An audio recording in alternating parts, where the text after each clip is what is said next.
അപ്പസ്തോല പ്രവർത്തനങ്ങൾ 9-ാം അധ്യായം 3 മുതൽ 7 വരെയുള്ള തിരുവചനങ്ങൾ.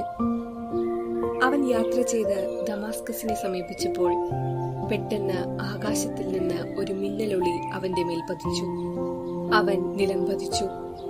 ഒരു സ്വരം തന്നോടിങ്ങനെ ചോദിക്കുന്നതും കേട്ടു, സാവൂൾ, സാവൂൾ, നീ എന്തിന് എന്നെ പീഡിപ്പിക്കുന്നു? അവൻ ചോദിച്ചു, കർത്താവേ, അങ്ങ് ആരാണ്?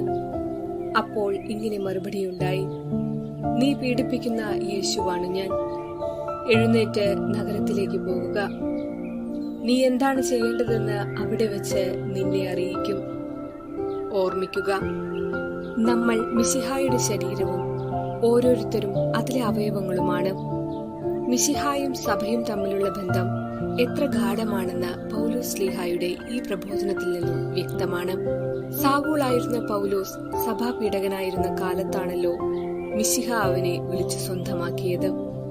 ദമാസ്കസിലേക്കുള്ള വഴിമധ്യേ മിന്നലൊളിയേറ്റ് നിലം പതിച്ച സാവൂളിനോട് കർത്താവ് ചോദിച്ചു, സാവൂൾ, സാവൂൾ, നീ എന്തിനെന്നെ പീഡിപ്പിക്കുന്നു? സാവൂൾ പീഡിപ്പിച്ചത് മിശിഹായുടെ അനുയായികളെയാണ്, മിശിഹായെയല്ല. എന്നാൽ മിശിഹായുടെ ചോദ്യം നീ എന്തിന് എന്നെ പീഡിപ്പിക്കുന്നു എന്നാണ്. സഭ മിശിഹായുടെ ശരീരമാണെന്ന സഭാവിജ്ഞാനീയത്തിലെ പ്രാഥമിക പാഠം ശ്ലീഹായെ പഠിപ്പിച്ചത് ഈശോ തന്നെയാണ്. അതുകൊണ്ട് സഭയെ ദ്വേഷിച്ചുകൊണ്ട് ആർക്കും മിശിഹ സ്നേഹിയാകാൻ കഴിയില്ല. സ്വർഗരാജ്യത്തിന്റെ താക്കോലുകൾ നിനക്കു ഞാൻ തരും. നീ ഭൂമിയിൽ കെട്ടുന്നതെല്ലാം സ്വർഗത്തിലും കെട്ടപ്പെട്ടിരിക്കും. നീ ഭൂമിയിൽ അഴിക്കുന്നതെല്ലാം സ്വർഗത്തിലും അഴിക്കപ്പെട്ടിരിക്കും. ഈശോ തന്റെ ദൈവദത്തമായ അധികാരം മനുഷ്യരായ സ്ലീഹന്മാർക്കു നൽകി. പാപത്തെയും രോഗത്തെയും പൈശാചിക ശക്തികളെയും കീഴ്പ്പെടുത്താൻ അവർക്ക് ദൈവിക ശക്തി കൊടുത്തു. സ്ലീഹന്മാരുടെ പിൻഗാമികളായ മെത്രാന്മാരും അവരുടെ പ്രതിനിധികളായ പുരോഹിതരും ശ്ലൈഹിക അധികാരത്തിലാണ് പങ്കുചേരുന്നത്. അധികാരം ഭരിക്കാനല്ല, ശുശ്രൂഷിക്കാൻ വേണ്ടിയത്രേ.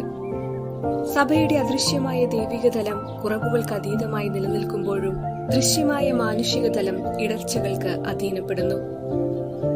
മനുഷ്യന്റെ ബലഹീനതകൾ സഭയുടെ ദൈവിക തലത്തെ ഒട്ടും തന്നെ ബാധിക്കുന്നില്ല.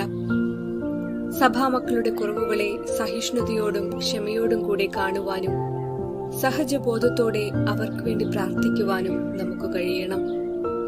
പാപത്തെ വെറുക്കുമ്പോഴും പാപിയെ സ്നേഹിക്കുന്ന ഈശോയുടെ മനോഭാവം സഭാതനയരെ സജ്ജമാക്കും.